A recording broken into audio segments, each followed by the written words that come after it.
بسم اللہ الرحمن الرحیم۔ شروع اللہ کے نام سے جو بڑا مہربان اور نہایت رحم کرنے والا ہے۔ کتنی پر اثر ہوتی ہیں نا وہ شدتیں جو ہمیں تہجد تک کھینچ لاتی ہیں۔ تیرے کن پر یقین ہے، اسی لیے میری دعاؤں کا سلسلہ قائم ہے ابھی تک۔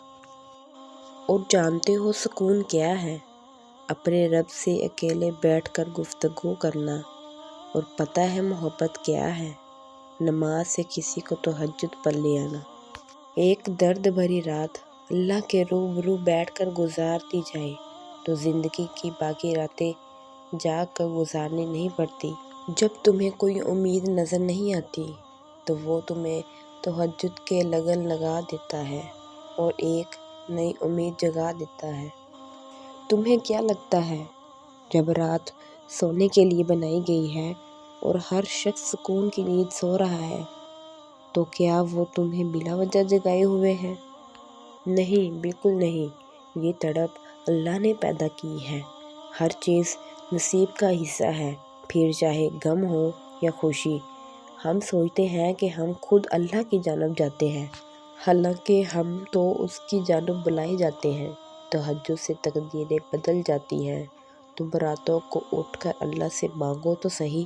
جو کہانی تہجد تک پہنچ جاتی ہے پھر وہ کبھی ادھوری نہیں رہتی۔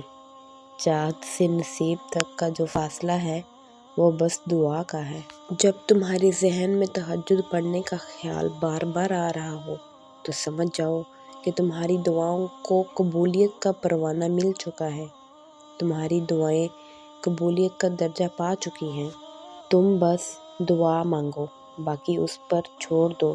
کیا پتہ اسے تمہارا مانگنا اتنا پسند ہو کہ وہ تمہیں اور سننا چاہتا ہو۔ اللہ سے دعا ہے کہ تمہاری ادھوری دعائیں قبول فرمائے اور کن کو فیکون میں بدل دے۔ اللہ تعالیٰ ہمیں دین کو سمجھنے اور اس پر عمل کرنے کی توفیق عطا فرمائے۔ آمین ثم آمین یا رب العالمین۔ ویڈیو اچھی لگے تو چینل کو سبسکرائب، ویڈیو کو لائک اور شیئر ضرور کیجیے گا۔ ہمیشہ خوش رہیں اور سلامت رہیں۔